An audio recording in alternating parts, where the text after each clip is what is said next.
triggered Joe Britson. All right, let's go. To try to get a matchup with a gunner. Oh, goes the lead. Francis is gunner. Well, this is just a fist. When I start throwing it around, I can leave one hell of a mess. Let's dance. Multiple occasions. Wow, it looks like they're going to swing to the very end. And he wasn't kidding. Wow. It's very rare. What a finish. Another one. It really poses the question, what do you want to do? Do you want to take a chance and risk getting knocked out? Oh, my God. Oh, my God. Trying to take care of business, trying to get to goal. It's a knockout. Oh, my It's a knockout. And it's closing in. Trying to finish it. And it's over. Because I'm going to take this foot and I'm going to whop you on that side of your face. There's not a goddamn thing you can do about it.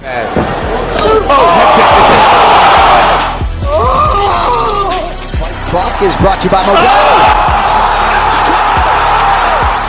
I killed it.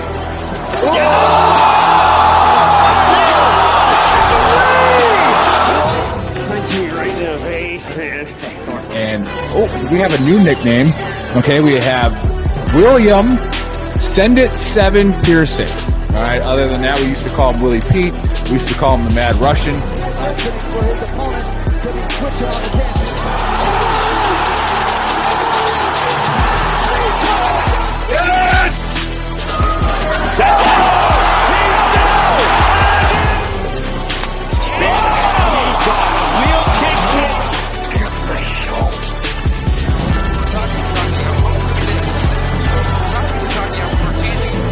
Now you're gonna get it, Bobby.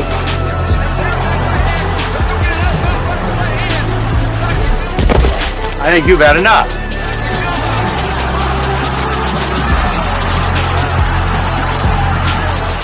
No? Now you've had enough. Bitch.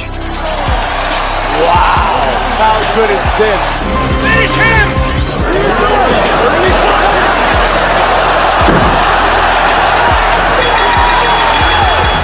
Body bag! Yeah! Another one.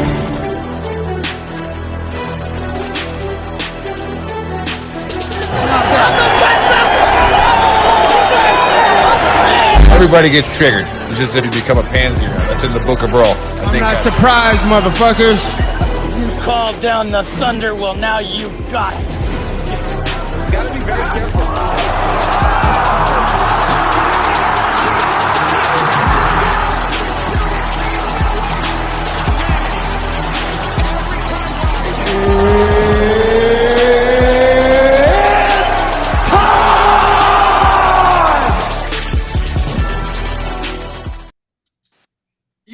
Yo, what's happening? Veteran Trash Talk, Brooks Nation, and those of you watching, I don't know where the hell you're watching from, but hey, thanks for watching.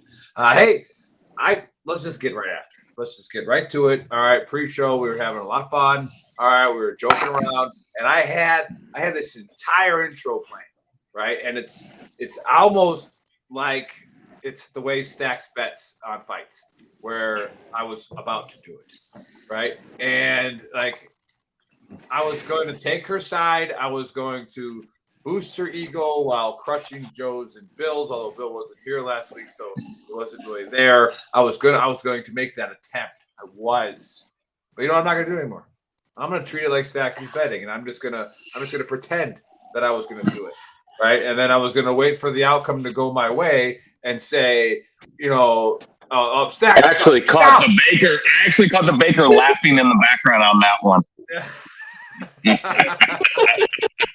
So anyways, those of you that watched last week for the UFC side, Stacks went off on a tyrant about how much she hates Adesanya, and but she still even picked Adesanya. I don't know, maybe it was peer pressure. I'm not sure. Don't bump those eyebrows too much, Stacks. You picked Adesanya. But the best, I am well aware that I said I thought he was going to win. I am also well aware that I said I did not want him to win, and shit went down. Yeah, and so we had somebody watching the show that liked what you said, Stacks, and put down $2,000 on that guy, and that guy paid off 11 G's, right? So that was a very, very nice bet. Too bad. Well, I mean, that's the difference. I guess he did bet and wasn't going to bet. Actually put the money down. Now that we got NFL going on as well, this is big time because if you listened to the Big Earl last week, you made money. All right, you made some good money because 2 of my upsets hit and 1 of them only lost by 1 point, so they still covered. So even if you bet them straight up or spread, you were good. And then I hit 2 of the 3 locks. So we're going to get into that after the fights. And I'm excited because we are going to start our new point system for this season, and we are going to crown a champ every week after a major pay-per-view. All right, the points will lead up to that, and then bam, you'll have the champ after the pay-per-view. It's going to be super. And I guess Dana White does them every 3 weeks, so plenty of opportunities to steal that belt. So thanks for watching. If you are watching for the first time, this is a UFC and NFL pick'em show. And do not listen to me on UFC. I don't know what the hell I'm talking about. All right, but listen to these other 3s except for Stacks because she was going to give you the right pick and then just decided not to. Not sure what that's all about. It was but, hey, I'm sure you had a really good comeback that you were about to say, and then you just didn't do it. Not quite sure. Wrong state. Anymore. Yeah, that her state doesn't allow that. I was in the wrong state. Just so we're clear. Comeback. Virginia is for lovers. Stacks, we are clear. Like there is none of us are confused. We know exactly how. Your soul sucks. my soul is gone. I left that in the desert somewhere. But either way, listen to these guys and this young lady here because they are going to give you the picks. They're going to give you the parlays. They're going to make you make money. All right. It's very rare that we have a very bad Saturday. It happens because that's gambling. That's why Vegas has tall buildings, but it is extremely rare that we lose. And we wouldn't keep doing the show. Maybe we would. Who knows? Because maybe we were good at bet and didn't, and we didn't lose any money. Not sure. It's just the way it is. But the new point system, the way we're doing it, is I at random send these 3 experts a fight. All right, individually that says this is your fight to call. All right, and they got to pick the round, they got to pick the type, and they got to pick the fighter. So it's a possible 3 points. Let's see here. Big Earl's big bro at the casino awaiting instructions. He is at the sports book. So Justin is at the sports book waiting for these picks. So that's legit. Okay. And then we'll get into the NFL after that. And I think this is the easiest NFL week I have ever seen. So we're gonna get after it for that. How you guys doing? We don't need to ask Cyborg. We're tracking. Joe, what you got? I'm great. After ripping down my Adesanya poster, no, that didn't happen. No, it's beautiful. There's a reason why a lot of times I don't bet the main event because I like to enjoy it because crazy shit happens like Leon Edwards or like Adesanya, KO, and Pereira after we all bought the Pereira Kool-Aid or drank the Pereira Kool-Aid.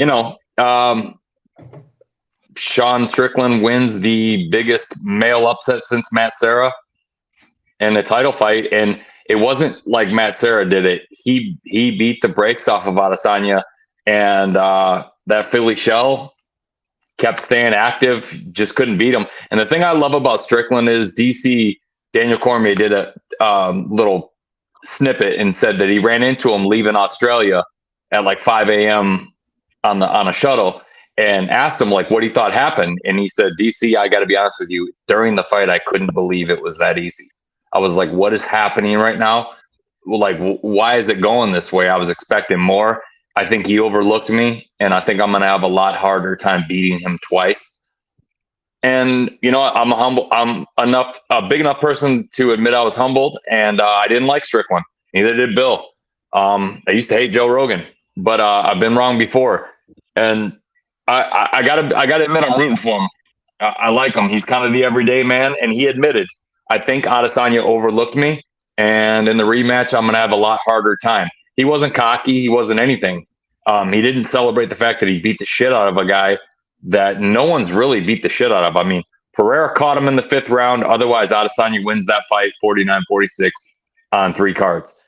What he did was incredible. That was one of the most incredible performances in middleweight UFC history, if not the most. So Great fight. Big ups to Sean Strickland. I honestly was loving it when Pereira knocked him out and was hoping to see him get knocked out more. But the dude refused to go away and put it on one of the guys that no one wants to fight. And hats off to him. That was incredible. Very nice. Bill, how you doing, man? It's been a minute. How's your toe?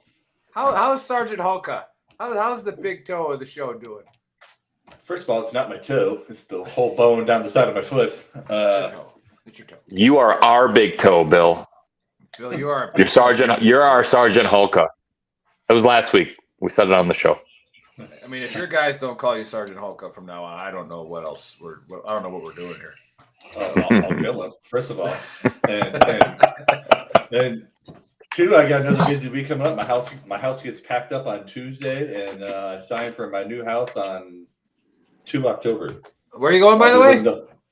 Fort Sill, Oklahoma. Oh, that's right. Yeah. That's where you belong. Bill is like a 5-star quarterback that can't get along with the team. He's transferring every year.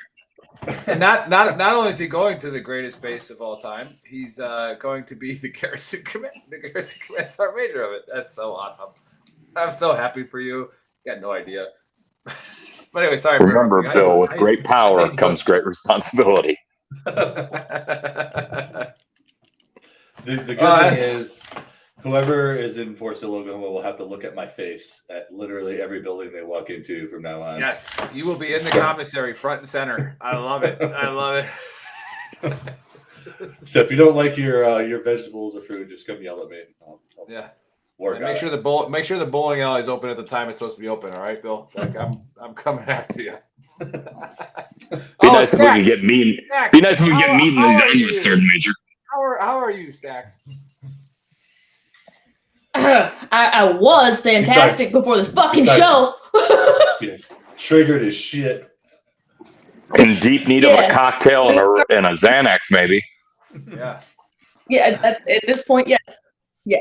Yeah. Well, I think we covered Stacks. Her state of mind right now. So we'll get into the fights here. And my brother says no pressure because he's at the sports book. Yeah, not very much pressure felt here, bro. So I tell you what. All right, just go ahead and triple every bet that they tell you to on the locks. I'll Venmo you the money, and then double the parlays on it. Hey, Justin, I can't get embarrassed. That's how much pressure I have right now. I can't get embarrassed in front of Justin. He's already seen me at my worst, and he's the only one that did. That's why I love the guy. It's way cooler than you, Nick. That was such a great phone call that I got that night. Oh God. Only he knows how bad it was, bro. He was there. I felt sick. He's like, "Do you want me to do something?" I said, "My God, my friend, I wish I knew what to tell you to do." I think your friend Joe's in the airport here. I'm like, is he? No, we won't go. So bad. All right, let's get into it. We got a normal UFC fight night. However, there is a championship belt on the line. So that is interesting. I'm sure you guys will have something to say about that. But for the first fight, we got a featherweight fight, and we got Fernando Padilla versus Kyle Nelson. Padilla's coming in at 15-4. Nelson's coming in at 14-5-1. Now, I studied this fight a lot. All right, this one has triggered me because I was staring at it for at least 6 seconds before I was able to make a decision. That's a long time. And I'm going to go Fernando by eyelid choke, second round. Okay, so I don't know if you ever heard of that before, but it's going down. All right, Fernando, eyelid choke, second round submission. Now, because I had this great intro set up for somebody, right? And I was like, you know what? I'm giving this somebody the first fight because they were like, fuck out of Sani. Strickland's going to win. All right. Stacks, this is your fight. All right, break it down for us and give us the round, the type of finish, and what's going on. Yeah, so on this one, between the two of them, I felt like Nelson did really, really well in his last fight, and he has upped his game on his cardio a lot. However, I feel like he doesn't throw off, like he makes his reads, and he throws really, really well. However, Padilla I feel like he's going to outthrow him. and he's still so accurate. It's not like he's just randomly throwing shit to try and land something. He's still very accurate, and his fight IQ is really just amazing for how young he is in this. I think he's going to outstrike Nelson and eventually get a sub. I'm going to go with a round 3 sub on this. It's the best Round fight 3 breakdown sub. I've heard you do, Stacks. Yeah. And who'd you go? You went Seriously, Nelson? that was good. You went Padilla. Nelson?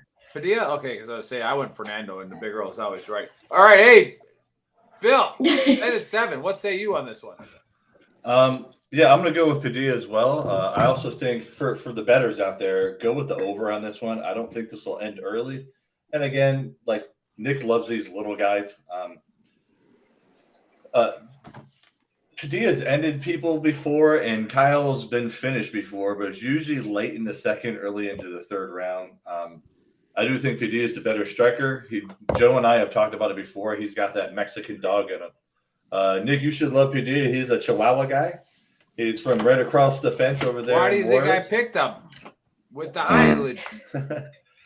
He's the better striker, and you figure, Kyle Nelson, out of his last 2, 4, 6, 7 fights, he's lost 4 of them. He's been finished in 3 of them. He's just not that great. Padilla, he's on up and coming. He's the -250 favorite the last time I checked, and he's coming off a great knockout win over Julian Erosa, which is a pretty good win, especially when you're, a young 26-year-old up and coming into this world. So I got Fernando Padilla. I'm going to go with a TKO early in the 3rd round. Very nice. Very nice. Joe, what say you on this one? See that? That's my silent alarm going off. There you go. To touch off what Stacks and Bill said, Padilla is phenomenally accurate at 69%. 69, all right. Significant strikes landed, and he lands 12 of them a minute. That's not a mistake. He's at 11.88 significant strikes a minute. So 5-inch reach advantage, 26 years old. The writing's on the wall for Kyle Nelson. He's very basic. He's tough. He's durable. I'll give him that. And he may give Padilla some aggression and some trouble finding his range in the first round or 2. But all it's going to take is that first crack. And Padilla's finished 13 of his 15 victories. So I think it's going to take him a couple of rounds to wear Nelson out. And then somewhere in the 3rd round, he gets his TKO. But that's what I had. All right. So Padilla, 3rd round TKO. Very nice. Very nice. All right. Let's go to the next fight. And we got a lightweight fight. All right. And we got Daniel Zellhuber coming in at 13-1 versus Christos Gallegos. All right. Coming in at 20-10. Now, if you look at these two guys, all right, they're very pretty. Okay. They're pretty guys. And they got all the tattoos. So I'm going to call this one a draw. All right. This is going to be like a Zoolander type fight where none of them can turn right.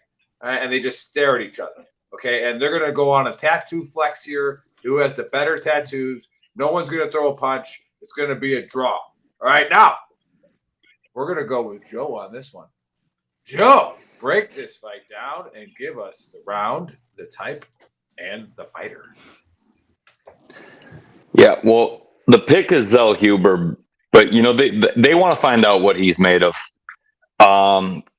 Christos Gallegos had a very good showing in his last fight, and Zellhuber lost to Trey Ogden.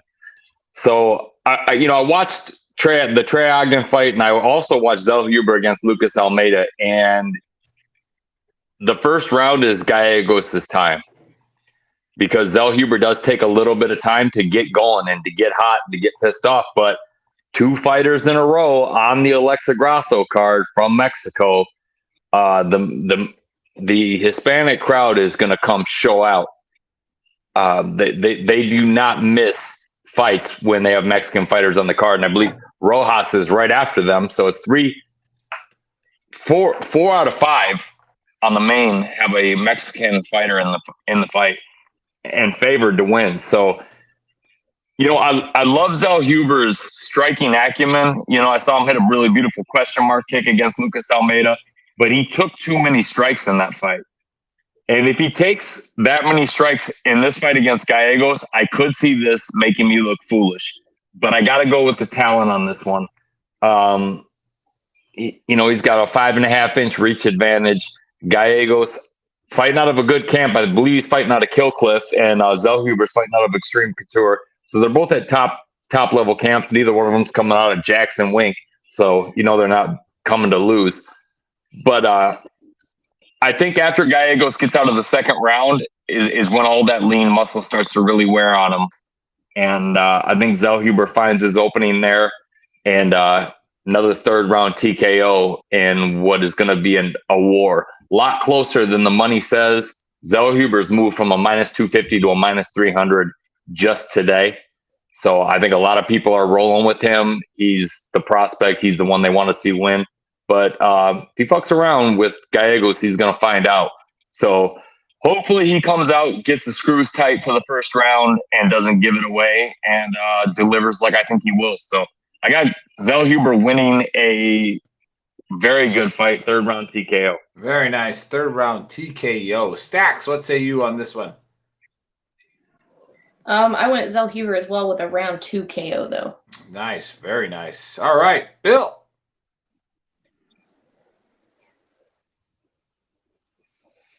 I think you're muted. I'm going to call the Garrison. He's muted. He's muted. I'm going to call the Garrison Command Sergeant Major, find out what's wrong with your microphone. He says, hold on. He's working it. What are you doing down there? Like, why did your camera get smaller? Did your head get smaller? Bill, did you know he gets a red phone? I got frozen. Bill has a red phone. It just Did your head get smaller? What happened? I thought the red phone was ringing. Yeah. So anyway, I got frozen. So I got Zell Huber as well. So if you're smart, go with the money line bet on that one. Depending on what outfit you're looking at between a -250 and -300. Caesars has them at 300. I think MGN has them at 275. This is an interesting one for the competition because Giagos, out of his last 3 fights, they all ended in the first round. He lost 2 of them, one by sub, one by getting slept. So Christos likes to lose and lose early, but he also likes to win early. So I think if this goes past the first round, Zell Huber all day. So there's 1 point on the line. So let me go wacky on this one. I was going to go Zell Huber decision on this one, just because Joe's right. He's a slow starter, and he doesn't pack a whole lot of power. But I'm going to go with Zell Huber submission first round. There you go. Very nice. Yeah, you know, Joe, you were mentioning earlier that you were thinking about taking Gallegos in this one, huh? You know, I was thinking if he wrestles and steals the first, it's possible. And somehow the second is kind of bananas, and Sal Diamato's out there pounding mojitos for the first 3 fights on the prelims. You know, who knows? He might take his headphones off and be like, "Crowd's popping, must be the guy winning," because he's done that shit before. But yeah, no, you know, Gallegos is no joke. He's not going to lay down. He's going to be coming to tear this kid's head off. And like Bill says, he loses a lot of fights early because he leaves his chin down and stays open. And Zell Huber kind of likes to take his time and find his range. And against Lucas Almeida, he was getting popped. Yeah. I mean, cracked on the Contender Series in that first round, which gave me a lot of confidence in his chin, but not a lot of confidence in his point getting ability. You know, he came out the next 2 rounds like a savage, but yeah, I was worried a little bit about Gallegos coming out and wanting to make this a wrestle up because he could very easily steal this first round. All right, very nice. Now we go to Bill. We go to the reigning champion, right? The one-time champion, but it was over like almost a year and a half. So it was a year and a half championship. However, he is going to pick a prelim fight for his point total. All right. He is going to go with the prelim fight. I forget what I told you. I think it was, let's see here. Chairez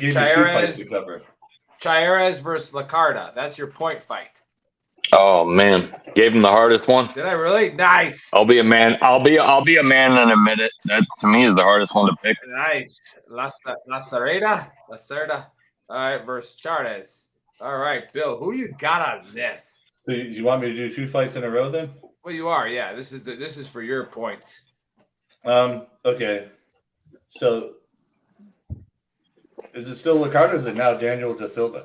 So Del Silva Lasarda. Yeah. I'm going with Shirez on this one only because old Daniel Da Silva, he's just on a losing streak. I think he was at 4 in a row, and they were all finishes. However, Edgar is not that great of a fighter either. I mean, that's why they're on a prelim of a fight night. But I'm going to go with Edgar Shirez on this one. And I'm going to go with submission second round on this one. I just think he's a little bit better all around. He doesn't have a whole lot of fight time in the UFC. He's only got, one fight, and he lost by decision. But Daniel Da Silva is just, if he doesn't win this, I don't know why he still has a contract. You go 4 in a row, all finishes. It's time to go in my eyes, unless you've had an outstanding career before then, which this guy has not. So Edgar Shirez submission second round in this one. Both these guys are kind of garbage, but Daniel Lasarda is just the bigger of the garbage piles.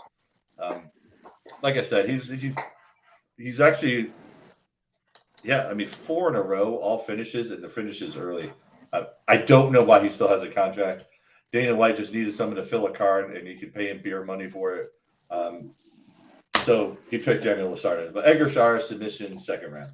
Very nice. So now, those of you watching for the first time or the second and third time and not quite tracking what's going on, we are starting a new point system with our 3-panel experts right here. And they pick a fight, right? And then I send them that fight, and that's where they get their points. Okay, so all 3 of them have a potential to get 3 points on the day. So there is a possibility for a tie. Okay, so we'll just keep that going until the next UFC number. So that was Bill's fight because one day we'll have a main card that has relatively similar odds, and I can mix it all up on the main card. But I went for the -250 guys on this one, so that's what everybody got. All right, back to the main card, the one that matters. And good thing Bill didn't get this one because I think I don't know, maybe there will be a wrinkle in the thing here, but Bill will stay on this one with you. It's a bantamweight fight, and we got Roses at 7-1 versus Terrence Paul Mitchell. All right, coming in at 15-3. So I call this one in the first round by a shampoo bottle choke. All right, Bill, what say you? Who's doing the shampoo bottle choke? Mitchell. He's picking Mitchell, Paul Bill. Mitchell. Really? Yeah. You ever mess with a Zohan? All right, I am the Paul Mitchell. All right. Okay. Well, I am pretty much how I came up with that. I am not picking Mitchell. I'm picking Mitchell. I'm picking Roses Jr. on this one. Terrence Mitchell spent most of his fight time in this weird, shitty league up in Anchorage, Alaska. He got one fight in the UFC. Hair. Yeah, he got one fight in the UFC so far, and that was him getting slept in the first round. If you look at a lot of his Alaska fight time, he won with a lot of submissions, and Raul Rosas is a different kid on the ground. He's a phenom. He's only 18 years old, and he's balling people up in the UFC. He's got one loss, which is a decision loss, which I think was really good for him. To be an 18-year-old kid, you're fighting in the UFC on the big show. He probably needed one of those 3-round grinders to kind of let him know where he's at. I mean, when you're such a phenom for so long, you kind of need to get one of those old man ass whoopings real quick to kind of recenter you a little bit. But I got Rosas on this one. I think Mitchell's going to come out and try to go fast and hard that first round, and I think he's going to get choked the fuck out. So I got Rosas with a submission in the first round because Paul Mitchell, as you like to call him, is going to be way too cocky. He's going to try to come out after getting slept in the first round, and he's going to get real cocky because he's fighting an 18-year-old. He thinks this 7-inch reach advantage he has is going to mean something. And that reach advantage means shit. Every woman you know when knows you're on your back getting choked up. So I mean, Sometimes, yeah, you're right, but it doesn't mean shit when you're underground getting choked the fuck out. So I got Rosas by submission first round. I mean, I don't know. Some people like to get choked out. Maybe 7 inches helps that too. But all right, Stacks. That's true. That's true. Yeah, I'm right in line with Bill. This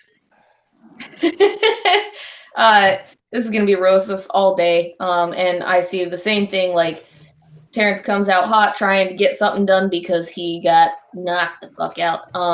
And Rosas is just gonna freaking spider monkey the shit out of him and choke him all the way out. So I've got a round 1 sub on that as well. Very nice. Trigger Joe. Yeah. Very good point by Bill on that one. That Rodriguez fight.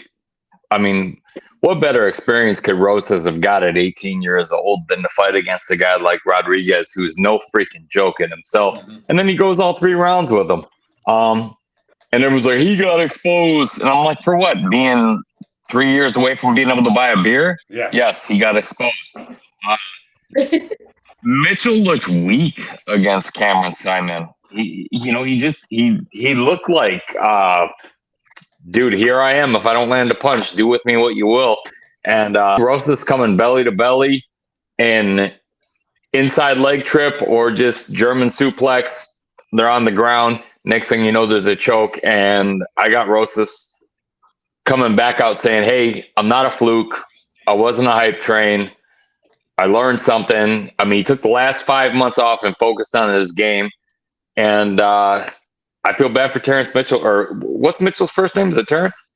Terrence, yeah. It doesn't fucking matter what his name is. He's going back to the last. So I think we're going to see a Cuban necktie first round Rosas submission. Very nice. Very nice. Very nice. All right. Before we get into the co-main, just remember, go to that QR code in the upper corner and get yourself a shirt from Gruntworks or Veteran Trash Talk. Use the code VTTGW. Get yourself a discount. Now, if you don't have a Veteran Trash Talk shirt or if you don't have a Gruntworks shirt, well, then Ricky Bobby's got a message for you. All right? Is fuck you. All right? Like go get a shirt. Like, just go do it. Like, it's one, we're veteran owned, unlike Grunt Style. We're actually Grunt owned, except for our freaking producer. He's not a Grunt. We're actually Grunt owned. So, like, go get a shirt, all right, and put in the code. And then the reason I told you to F off is because I've been drinking that beautiful 10th Mountain. Okay, so if you go to the 10th Mountain Whiskey.com and put in the code VTT, get yourself a discount on that delicious bourbon. Okay. The co-main. We got a welterweight fight, and we got Kevin Holland at 25-9 versus Jack Della Maddalena. Right? You know, there's certain people you just look at and you don't like them. All right. I don't like this Jack guy. I don't like the way he looks. All right. I don't like the way he spells his name. I think it's bullshit. I think he churched it up. But so I'm gonna go with Kevin Holland by Stroop Waffle submission, second round. All right. Those of you who haven't had a Stroop Waffle submission before, you don't know what you're missing. All right. It's a great time. Let's go with Joe on this one. Joe, what do you see in this fight? Well, I'm really glad you went with me. Hardest fight on the main card to pick, in my opinion. You're an expert. Just pick the damn fight. I picked it real quick. I already got my mind made up. I'm just saying. This may not be a popular one, but I watched JDM, as the fighters backstage are calling him now, in his last fight with a guy on the regional scene who took the fight last minute, take him to split decision. And I didn't like what I was seeing. Okay, that's all I'm gonna say. I watched Kevin Holland dominate Michael Chiesa in his last fight, and maybe Chiesa's already phoned it in and he's done. And I might be wrong. This might be the one fight I get wrong, but I'm going with my gut. And I think Kevin Holland gets this fight to the ground and submits Jack Della Maddalena. So there, yeah, you can call it that if you want. Now, does Della Maddalena come back, box his ears off, and finish Kevin Holland? It's possible, yeah, but only one person's ever knocked out Kevin Holland, and that's the karate master Stephen Wonderboy Thompson, who he agreed to stay on his feet and strike with. Otherwise, he had a real good chance in that fight. But if Kevin Holland gets his takedowns going, he's fought a hell of a lot higher competition than JDM. He could lose. He could pull a Derek Brunson and piss me off for the whole fight. But I think he knows he's not going to get a whole lot further up the ladder if he phones this one in and talks shit. Like, the gimmick is over. It's time to show your talent. He's got 8 inches of reach. He just submitted Michael Chiesa and did it pretty dominantly. And Jack Della Maddalena didn't look real good against subpar competition in his last fight. Barely won by split, and Bill and I both had him to win by first, second knockout. I mean, we were like, this is easy. Phone this one in. So could I be wrong? Could JDM come out and do what Strickland did to Adesanya? Absolutely. And I'm not comparing those two fights. But I think Kevin Holland has the talent to win this fight. And I think Kevin Holland knows if he wants to be that upper echelon UFC fighter, which is Mike's skills and his entertainment value have got him there. But if he loses this fight, he's going to be a mid-card player at best until he's done. It's 170. These guys are animals. So I think he wins this fight. And I think there's better days for JDM on the horizon. But he's 5'11", fighting at 170. You're going to give up some reach. And he's given up a lot of it to a guy who's fought Jacare, Khamzat Chimaev, Stephen Wonderboy Thompson. Just submitted Michael Chiesa. He's fought. I mean, he literally will fight anybody, anywhere, anytime. And he proved it when he fought Khamzat. So I don't think he's going to be afraid either. So I hope he implements his fight, his best fight in his skill set, and is out there with the offense going. Because if he does, I think he wins. So I got Kevin Holland winning by second round submission. I blacked out. What happened? Kevin Holland? Yes. That was incredible.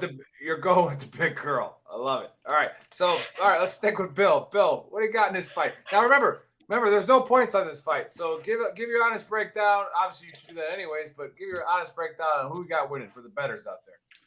Honestly, I am 100% in line with Joe on this one. JDM really showed his true colors in his last fight, and he was on this big tear. But if you look at the competition he was fighting, he was really fighting a bunch of soup cans. And then he went to a split decision win over another soup can. Can crusher. I mean, Holland submitted Chiesa, and before that, he slept Santiago Ponzinibbio. He lost to Khamzat Chimaev, but guess what? Chimaev's also been a fucking monster. Took that fight on 12 minutes notice. Yeah. And I think he's the most dangerous man on the card right now. Is Chimaev's the most dangerous man on the roster right now. And even when he was pissing Joe and I off, he still took losses to Derek Brunson and Marvin Vittori that were decision losses. So he's also gone the distance with some of the best on the UFC roster. And honestly, when Joe kind of alluded to it, he had this gimmick going of all this shit talking. And I think he realized, hey, this little gimmick of mine is going to get me kicked the fuck out of the UFC because I'm losing while I'm doing this gimmick bullshit. He recentered himself. Now he's come back and he's winning fights. And again, losing the Khamzat Chimaev on a last-minute fight, I'm not even counting that as a bad loss. The fact that he even took that fight is amazing. And again, Chimaev is just an absolute demon who wants to fight any weight class, anyone. He'll fight him in the parking lot. He's fighting him at weigh-ins. I mean, he's jump kicking dudes at the fucking press conferences. I mean, Chimaev's just a different human being. Never fight a guy from, Chechnya with a hair lip. You know what I'm saying? Like, that's not a guy. You don't fight that guy. But I'm with Joe in this one. I think this is going to be a submission. And I think it's going to be probably late second round. I think Maddalena is going to try to try to get in there because Maddalena knows he's got a 7-inch disadvantage on this one. So he's going to have to sneak in close. Yeah. Or he's going to have to sneak in and get close to land strikes. And I think that's expert my ass. I think he's going to fold them up on this one. So John Denver is full of shit. Sorry, Bill. So I'm going to go with Holland. I'm thinking it's going to be a triangle choke on JDM on this one. So Holland, submission, second round. Very nice. All right. And the he's my cyborg. DraftKings sleeper. Ooh, snap. The drunken cyborg. What say you? I think it should be all right. So, cyborg. Should be triggered cyborg. It's fucking about to be. I was going to call her that, but I didn't. So, so I'm going Holland on this one as well all day. After watching JDM do what the fuck he did / did not do in his last fight, I feel like Holland's a better striker out of the two of them. JDM may have more power behind his hits, but he's not going to get past that reach advantage. I don't think his fight IQ is good enough for him to be able to do that. I don't think he outmoves Holland at any point in time, so he's going to get outstruck before he gets taken down, and then he's going to get taken down, and he's going to get submitted, and I've got a round 2 submission as well. Very nice. All right, let's go to the main event. All right, let's do that one. All right, this is a good one here. We got Alex Grasso versus Valentina Shevchenko. All right, now Valentina was like supposed to be like untouchable, and I remember this fight was when Grasso beat her, right? Like that, right? That Grasso beat this woman before. Yep. But I remember watching that in my backyard, and like literally, even my wife was cheering for Grasso. Like it was like this young lady is dominating, like just straight put it on Shevchenko. Now, man, I could be wrong because I mean, I was only wrong once, but I was mistaken about that. So I was only wrong because I thought I was wrong, but I was actually right. So I'm curious. Let's stay with the drunken cyborg. I'm not going to pick this one. What say you on the Grasso Shevchenko fight? So I love Shevchenko. I really, really do. However, here we go. Grasso stood and banged with her and outdid her, in my opinion, on the striking, which who does that to Shevchenko? Who the fuck does that to Shevchenko? Yeah. And then the only time, like Shevchenko usually does not like to take things to the ground. She likes to just beat the hell out of people on her feet. And she ended up initiating all of the ground fighting because she could not. For that one. Oh, there is that. Okay. Facts. And Caitlin Chukagian also begs to differ, though. Oh, here comes Bill with the women knowledge. Bill's got the women fight knowledge. She kept going for the ground because she could not get around her hands. She couldn't do it. And honestly, Grasso improved herself so much for this fight from her last fight. I think you're high if you think she's not coming back with even better ground defense and defense from the ground. Well, I mean, that wasn't for you, obviously. But she's going to come back with better takedown defense. She's going to come back with better ground defense. And I think she does exactly what she did last time, just a little bit better. And I do think it's going to last just a little bit longer. So I'm going to go with a round 4 submission on this one. By Grasso. Yep. Very nice. Now, look, we might as well stay with Bill, seeing as he was so rude to interrupt the cyborg, right? Well, we were all patient and quiet while you were talking. Bill, did your head get smaller? Yep. Did you zoom the camera out? But he's getting mad. I mean, I can't not moved at all. I can't think tell, you're just but high again. You're looking redder. Okay, Bill, what say you on this? Yeah. So I think that last fight. What are you doing? I'm looking at. I'm trying to see you. I can't see you. We're all looking at your pupils. So I know. So anyway, so in this last fight, I was on my flight to Thailand on that one. But if you watch, Valentina just didn't look like the same person like she normally was walking out. I think it's a lot like when Amanda lost to Pena that first time. Sometimes you're on top for so long, you just need to take an L to recenter you. I know Triggered Cyborg likes to say Valentina doesn't like to go to the ground. Well, the crucifix on Andrade's forehead begs to differ. The crucifix on Caitlin Chukagian begs to differ. So I think that's exactly how this is going to go. I'm going to go with a third round. Well, I think by the yes, we have a rivalry. Really, Let's rivalry go. means What one we got going on? and the other one win equally. This is not a rivalry. Like Joe told DrunkenCyborg earlier, when you pass 500, we'll let you talk shit. So third round, this is exactly how this is going to go. Valentina is going to light her up with leg kicks. Third round, crucifixion, elbows to the forehead. They're going to feel bad for Grasso and end the fight. Third round, crucifixion win. Valentina is going to come back like a fucking caged animal and run through Alexa Grasso like shit through a goose. Grasso is not ready for it. It's going to be just like when Amanda came back and beat the shit out of Pena. Valentina finished third round, probably by crucifixion, just smashing her face in. Joe, what say you? Very nice. Very nice. Yeah, no, I like it. I believe in the main event, you're going to hear something that you heard last Saturday, Stacks. You're not going to like it this time, but it's going to be the same words. And new.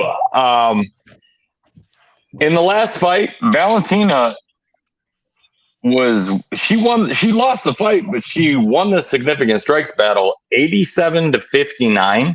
She also was 4 for 6 on her takedowns with 5 minutes of control time. Alexa Grasso, hats off. Okay.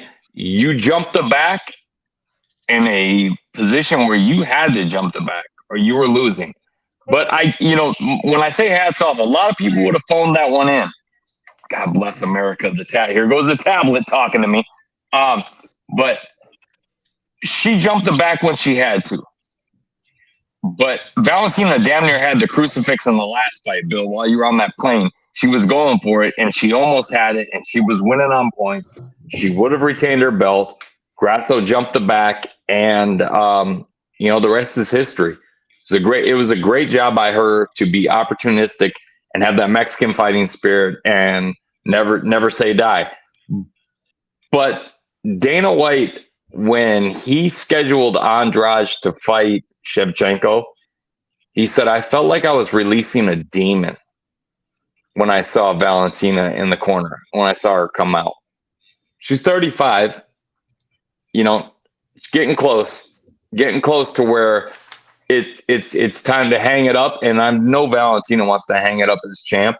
And I think she feels a little disrespected in the fact that she never gets mentioned in the GOAT category, which she most certainly should be. And Grasso is going to have greener pasture. She's 27. So I say Valentina gets her belt back. And I'm going to disagree with Bill on the finish type because I think Grasso lasts. I think she lasts and hangs on. But I think Valentina wins a pretty dominant decision. Doesn't make the same mistake of letting this girl slip out the back door and get the choke. And puts it on her pretty well and wins a unanimous decision. So I got Valentina getting her belt back, 49-46, unanimous decision. Very nice. Let's stay with Joe. All right. And this is the money-making time. All right. This is where you take your pens out. All right. See, I got mine. Got my pen. All right. This is where you take that out and you write down what the hell they say. All right. And then you bet. And then the way the Big Earl bets, which has been pretty fruitful, unless you bet with Bill, then maybe you get it back. I don't know. Like $20, $30 here or there. But I got flipped off by 2 of the hosts today. Hell yeah. All right, doing my job. There we go. Was that to me, Joe? Was that to me? I can't be an individual. But anyways, write it down. I put enough money on the locks to cover the parlays. All right. So again, if they pick Rosas, which is like a minus 800, right? Like he's not gonna pay any money, right? So I'll bet freaking $60 on him. It probably leave that one alone. I don't know. Just whatever, and just bet other ones and get to my parlay bet, right? Because the parlays is what pay you, but they usually lose, all right? Which we'll get into the NFL here in a second about how I got screwed on that one, freaking Saints. But we'll get after it. All right, Joe. Locks, parlays, DraftKings sleeper, go. All right, my locks are going to be Roman Kopylov. I have no idea why him and Josh Fremd are fighting on the prelims. They should be on the main card of a fight night. But Roman Kopylov is no joke, and that dude's going to make a run. So I got Roman Kopylov, Lupi Godinez, and then Rosas are my locks. DraftKings sleeper, I'll give you 2. I like Jasmine Jasudavicius to win her fight, and Kevin Holland. So my parlay is going to go from the prelims on up. Charlie Campbell over Reyes. Roman Kopylov to knock out Josh Fremd. Lupi Godinez money line. Rosas by sub. Padilla and Shevchenko. And that's it. I'm leaving Zellhuber off just in case something crazy happens. But if you throw Zellhuber in there, I don't blame you because he should win the fight. Very nice. Very nice. All right. Did you give a DraftKings sleeper? Yeah. Holland and Jasmine Jasudavicius on the prelims. All right. Very nice. Very nice. Okay. So those who aren't tracking DraftKings, you get a budget to draft about 5 fighters. So we always ask the experts for one of their lineups that they're going to throw somebody in there for a cheap amount of money that'll probably score you some points. And again, Joe went on a freaking heater where it's like 6 fights in a row where his DraftKings sleeper actually won the fight. That was freaking legit. All right, let's go to Bill. Bill, give us your locks, your parlays, and we already got your DraftKings sleeper, but say it again. Joe and I's parlay is almost exactly the same, except I added ding motherfucking dog. I'm gonna add one. Lots of money. I'm gonna add one more fight to it. Oh fuck yeah! To make it a little bit different, but my locks exactly the same as Joe. DraftKings sleeper is going to be Holland. I'm going to bounce around a little bit, so I'm not going to do an order of the fight card. But I got Rosas. Knudsen is a female fighter. She's the first fight of the night on them. I think she's kind of a pretty heavy favorite too. So you're not going to win a lot of money, but I'll throw it into the parlay. Campbell, Godinez. If you're not sure of money line, take the over on that one too. Both these girls are not finishers. Kopylov is going to win by murder. Padilla, Shevchenko, and if you want to throw in Holland in there, go for it. But I left Holland off my parlay. But for the parlay, I got Rosas, Knudsen, Campbell, Godinez, Kopylov, Padilla, Shevchenko. All right. Well, Bill, let's do a hundo on that parlay. Let's do it. The one that you and Joe are on a line with. Got it. Do a hundo on that one. Match it for 2 hundo. It should pay. Yeah, and I like all that right, Knudsen pick, by the way. She's just such a heavy favorite that I didn't throw her on there because crazy shit happens when you go 7 fights over 6. So. All right, Stacks, did you give us some locks as a parlay this time? I did. So. Oh shit! I'm feeling a certain kind of way about myself right now because I'm adding up exactly with where they're at on this one. So I feel like I'm kind of getting this bet shit a little bit now. Don't quote me on that, but I'm getting there. So well, the first thing I do is place the bet. Almost exactly what these guys got going on. I'm gonna go with Rojas, Kopylov, and Godinez as my absolute locks. That's going down. Obviously, they're on my parlay with Zellhuber and Padilla. Holland's my sleeper. I was back and forth on Jazz Davicius because I think she's got that. I think she's got that in the bag. But I didn't throw anything down on her, so I can see it. I'm just off a little bit on their stuff, but that's where I'm at. And I actually put very nice in already so that while I'm at work tomorrow, shit doesn't go wrong. Fucking drop the mic. Let's go. All right. So now let's get into what the Big Earl likes to call as obviously the most money-making part of the show because I am rarely ever wrong. And I am what the Lord would say is the greatest of all time at picking sports. But anyway, I went. Let's just go over that. Let's just go over my upsets. So if you bet these upsets money line, you were making money regardless, I went Jets, even though Rodgers got hurt. We'll talk about that in a second. They still won. I also went Raiders. The Raiders. All right, they won. And then I went Titans with an upset. They lost by 1. Right, like son of a bitch. My lock were the Jags. Yeah, they covered. All right, my other lock was the Eagles. They covered. Okay, and the other lock was the Vikings, which is the only time I'm happy to see one of my locks lose. All right, so you know what? Screw you, Minnesota. You're done. We saw you last night. You're suspect. All right, even though you covered your 6-point spread, you pushed it, you sons of bitches. But you had it. All right, and whatever, it was a garbage time touchdown that covered it. But again, we're gonna go real quick, rapid fire through this, and we're gonna nail these down. And Joe, you're gonna like this because he hasn't changed that shirt. No, I'm not. And the Seahawks are next. You are next. Yeah. In the words of you are rest next. in peace, Bully Young. We love you. All right, now you can bet. Pick games any way you want. And if PJ Harrison is watching, all right, I'm sorry that I beat you in our pick'em league this week, but I'm just better than you. So like, it is what it is. But yeah, you're all gonna watch. You're gonna see who I'm gonna pick, and I'm still gonna beat you at the end of the year. That's just the way it is. I will throw my shit out there 2 days prior. All right, what we got, Joe? All right, we got your favorite city in America, the Chicago Bears, going into Tampa Bay. Tampa Bay is 2.5-point favorites at home with a 40.5 over/under. Ooh, so the over/under has dropped and the spread has dropped since I made my picks. But I gotta go with the Bucks here. I kind of like the Baker Mayfield resurgence, and you know what everybody's forgetting about Tampa Bay is their defense.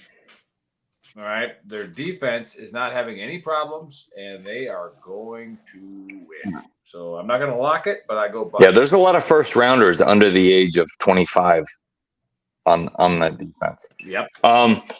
Yep, and there's a lot of very fast linebackers that Justin Fields is going to get wrecked by. Yeah, this one should be interessante. We've got the Baltimore Ravens going into Cincinnati, who I was dead wrong about last week. Cincinnati is a 3-point home favorite with a 46 over/under.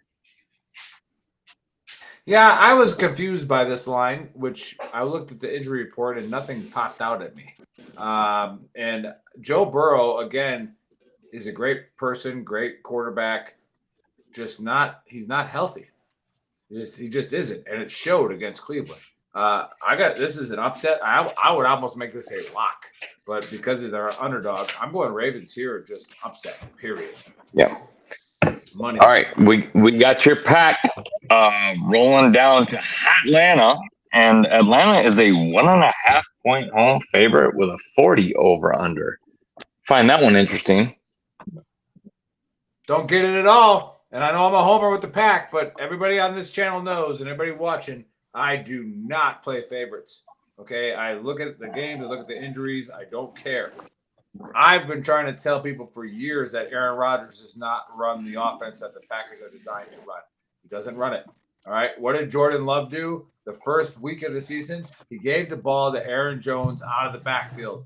All right. Aaron Jones lit it the and fuck he up, okay? did well.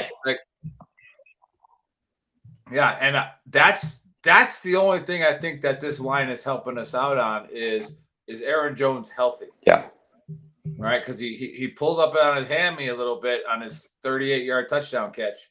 Right, so if Aaron Jones is healthy and Christian Watson plays, which I don't think he's going to do, Senate 7's got to bounce. All right, brother, take it easy. Yeah, he's still active duty, so he got to go. The red phone rang. The red phone rang, which is the artillery phone. But I got to go with the Packers here in an upset. I got to. Yeah. If you forced me to bet, I would as well. Aaron Jones looked like the healthy kid of a couple of sergeant majors. I'm not sure why that is, but maybe because yeah. Then we got the Colts rolling into Houston in the Who Gives a Bowl.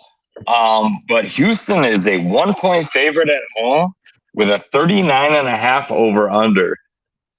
You know, Anthony Richardson looked a lot better than I thought he would last week, and I'm not really sure what everybody's seen. to take Houston. See, I thought Anthony Richardson was looking. I like them. I picked the Jags on a lock, and it worked out. But did you notice what happened with Anthony Richardson in the fourth quarter? He trucked a couple guys, right? And got a first down. Yeah. And the very next play, he tried to truck some more. And then he found out again what every other single freaking athletic quarterback in the NFL finds out. Once these defenders realize that you're here to play, right, that you're not going to slide, that you're not going to run out of bounds, like they're going to hammer you. And that is exactly what happened. And I pray to God that he went through concussion protocol. I have not read anything about it, that he has went through it, but he needs to. What is that sound? I'm hearing some feedback. Yeah. You know, the $1 million winner on the DraftKings week 1 had Anthony Richardson at QB.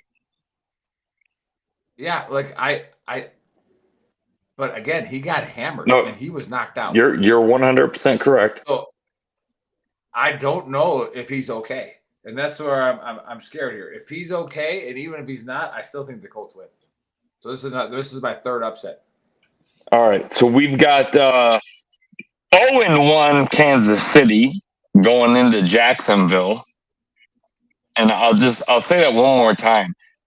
Kansas City started their season off at home, and they are 0-1 thanks to these guys right there.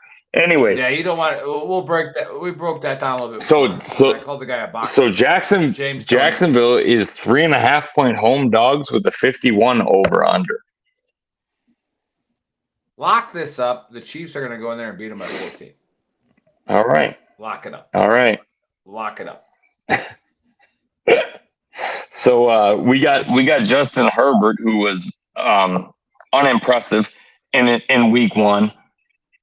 Going into Tennessee, and Tennessee is a 2.5-point home dog with a 45.5 over under.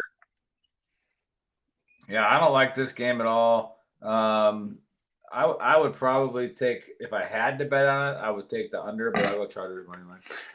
All right, we got the Raiders going into Buffalo, who they're pissed off. Woof. Every Buffalo fan in the world was like, should we turn the TV off when Rodgers went down? I hope you watched the whole thing because I'd be embarrassed. Anyways, Buffalo is an 8-point favorite with a 46.5 over under. That's a big question mark to me. I don't get the spread. Me either. So I'll have to look at the injury report. I'm going to go Bills money line here. However, I like the over here. I think there's a lot of freaking points scored in this game, right? And one, because Josh Allen has the most turnovers in the last 3 years of anybody on the field. I like a lot of points scored here because I love Pornstar Jimmy. Pornstar Jimmy's my guy. I've been on his horse since he got out of New England. And, yeah. All right. Well, we've got Seattle getting ready to go 0-2, coming into Detroit, getting ready to go 2-0. Detroit is a 4.5-point favorite at home with a 47.5 over under. All right, here's what's going to happen. Don't do it. All right, Joe. Just don't do it. Is all I'm saying. No. It's gonna be the opposite of what the Lions are used to. All right, I think Seattle's gonna come out hot in this game. I think Seattle's gonna get up by 2 scores. Okay, and then I think Detroit is gonna turn it around. Stacks is so offended by your first half. Oh, there he goes. There he goes. He's back. He's back. Detroit's going to come back in a fury, and they're going to win by 7. Okay, lock this up. Detroit minus 4.5 is a lock. Yeah, I like it. I like it a bunch. Oh, no, so does the city of Detroit. All right, so we got the most impressive team, in my opinion, in week 1. The San Francisco 49ers going into LA to play the Rams. And LA is a 7-point home dog. Wow. 7.5. Well, I got them at 7 on CBS right now. But 45.5 is the over-under. And, man, that victory over the Steelers is meaning a lot because LA's 1-0 with Stafford. 7-point home dogs. Interesting. What do you got? Yeah, that line is because Vegas is scared of this game. Sure. If I was going to bet, I would bet the Rams to cover. If you're betting in a pick'em league, I take the Niners. It's a divisional rivalry game. Like, I think Stafford keeps this game close. I think he keeps it within one score. So, like, when I picked this game, I saw 7.5. So it's like I don't see him winning by 2 scores. Yeah, we got the biggest letdown in the NFL against a dumpster fire, and the Giants going into Arizona. Arizona is a 4.5-point home dog to a team that lost by 40 with a 39.5 over/under. What do we got here? Now Joe understands this with football. Like, sometimes the game just gets away. Sure. Right? The game got away from the Giants. And like I said, I think I've been on the Cowboys train for 2 years now. Right? Dak got hurt. That team is built to win. All right. I know I get it. People like they're built to win. The team is like Jerry Jones, a billionaire. Like, they're built to win. So that game got away from them. They have probably one of the, we'll get into the Cowboys later. But I'm going to go the Giants here in a comeback win. Not going to call a lock, but they're going to win. All right, we got the Rogerless Jets with Zach Wilson doing Zach Wilson shit going into Dallas. Speaking of the Cowboys, Dallas is an 8.5-point home favorite with a 38.5 over/under. Yeah, I like the boys here to actually cover the 9. All right, yeah, me too. I do. But my favorite bet here is the under. All right, I think this is a 17-3 game. All right, and here's why. I don't give a shit who's quarterback of the Jets. That defense is nasty. Nasty. All right, and guess whose defense ain't nasty? Is also as nasty. Dallas. Yep. Okay, this is going to be an old school football game where they might try to pass a few times, but these quarterbacks are going to get massacred, okay, when they drop back to pass. So I think you're going to see a tempo control game, and I like the under here. Now, obviously, it's the NFL, turnovers, punt returns, stuff like that can flip it. But if it doesn't, I like the under of 38.5 here, big time. However, yeah. I would not get mad if you bet Dallas to win by 9. No. And for all you cowgirl fans out there, make no mistake about it. What the Big Earl is saying, and I agree with, is that Dak ain't shit. He's not. The rest of the team, impeccable. I love it. Tony Pollard, CeeDee Lamb, your defense is just ripping heads off. Parsons is going to be one of the greatest defenders of all time. Yeah. Excuse me, Michael Parsons. I should not have missed your name. You're right. He's incredible. All time. Yeah. Then we got Washington rolling into Denver. Denver is a 3.5-point home favorite with a 39 over/under. Yeah, I like the Broncos here, and I'm going to lock it up. I hate to do it with Russell Wilson kissing babies, but I think Russell Wilson is going to get the message here. And I like this as a lock. All right, Broncos 3.5. Lock it up. All right, Sunday Night Football. We got Miami going into New England. New England is a 3-point home dog with a 46.5 over/under. And again, I told you it's an easy card for me, so I'm going to have 4 locks on this card. I've already given you 2. Dolphins lock this up. Dolphins have had New England's number for a decade, even with Tom Brady. They play Tom Brady tough. They love playing New England, and they're loaded. And now, you think Vegas honestly focuses on a Dolphins team that has an unhealthy Tua? Because they're a different team when he's healthy, and he's healthy. He may not be in week 4. I don't believe he's built to play this game for 16 games this season, 17 games. But when he's healthy, Jesus. Right. I mean, look out. Yeah, and then for some reason, they let Tyreek Hill run down the field when they were like Chargers, like, I don't know, maybe put 2 guys 60 yards downfield because they're up by 2 scores. But whatever, we're not getting into that. Exactly. Dolphins, lock it up. Lock it up. We got a doubleheader on Monday night. So for those blue collar guys out there on the East Coast, we get a game that starts at 7:15. And we got the Saints in a divisional game rolling into Carolina. Carolina is 3-point home dogs with a 39.5 over under. Yeah, I'll lock this up too, Saints. Okay, Yep. I think Carr is now comfortable in that system. It was a rough start against a good team, the Titans, and albeit at home, but they're gonna roll this one. I think they're gonna go in there and roll the Panthers. Yeah, let me go ahead and spare the mystery for all you Carolina fans.